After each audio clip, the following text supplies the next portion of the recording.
मैत्रिणींनो, आज आपण सुपर हेल्दी हिरव्या लसूण पातीचा ठेचा व भाजी पाहणार आहोत.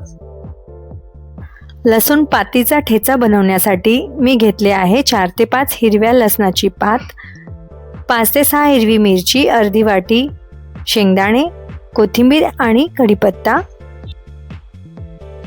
हिरव्या लसणाच्या पातीला स्वच्छ धुवून कट करून घ्यायचे आहे.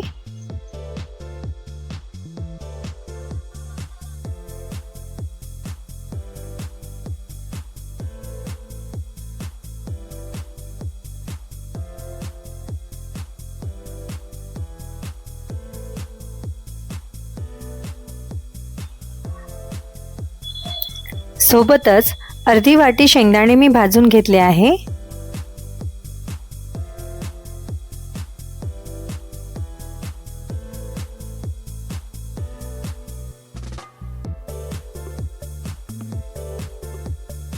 हिरव्या लसणाच्या पाती बरोबरच हिरवी मिरची, कोथिंबीर, कढीपत्ता घेतला आहे. हे सर्व जिन्नस मिक्सरच्या भांड्यामध्ये एकत्रित जाडसर फिरवून घेतले आहे. यामध्येच कढीपत्ता, जिरा आणि चवीपुरते मीठ मी घातलेले आहे.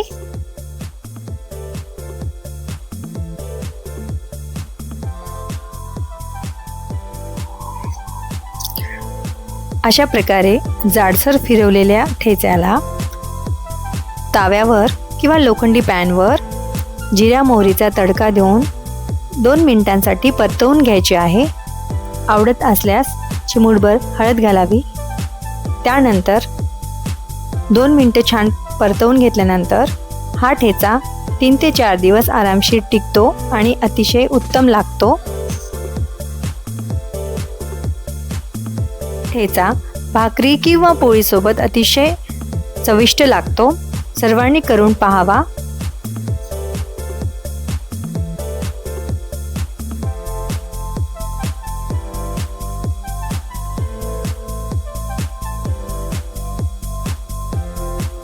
आता आपण लसूण पातीची भाजी बघूया. यासाठी मी 4 ते 5 हिरवी लसणाची पात घेतली आहे.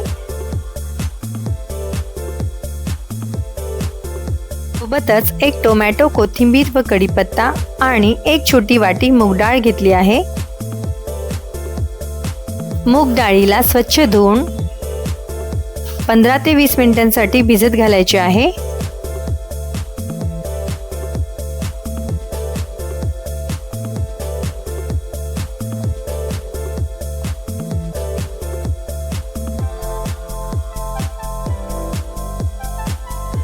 साहित्य बारीक कट करून घेतले आहे. सोबतच लागणार आहे प्रत्येकी 1 टेबलस्पून लाल तिखट, धनेपूड, जिरेपूड व प्रत्येकी 1 टीस्पून हळद, जिरे, मोहरी आणि चवीनुसार मीठ. डाळ छान भिजल्या गेली आहे.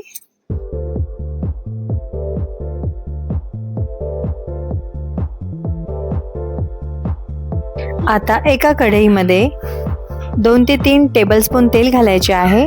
तेल तापल्यावर मोहरी घालायची आहे. मोहरी तडतडल्यानंतर जिरे घालायचे आहे. त्यानंतर कढीपत्ता घालायचा आहे. कापलेला ओला लसूण घालायचा आहे आणि परतवून घ्यायचे आहे.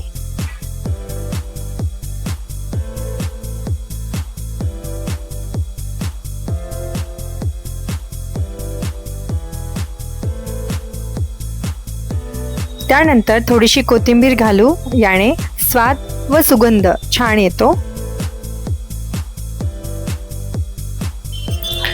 सर्व साहित्य परतवल्यानंतर यामध्ये हळद, लाल तिखट, धनेपूड, जिरेपूड घालायची आहे.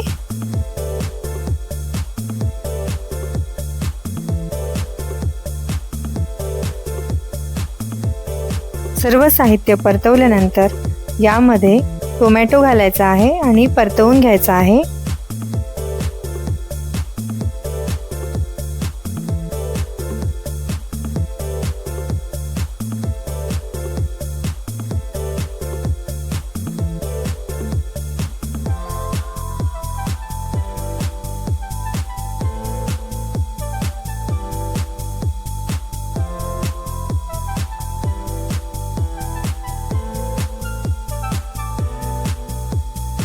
टोमॅटो शिजल्यानंतर यामध्ये भिजत घातलेली डाळ घालायची आहे.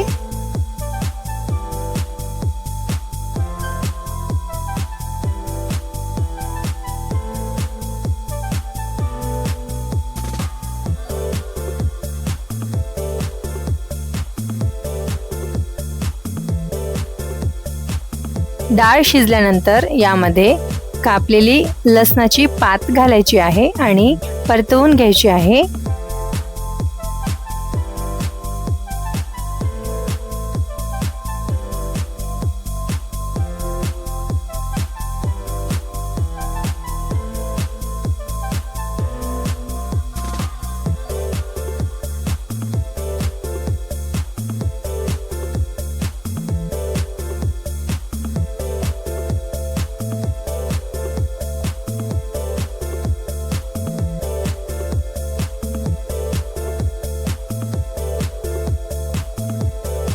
चवीनुसार मीठ घालू.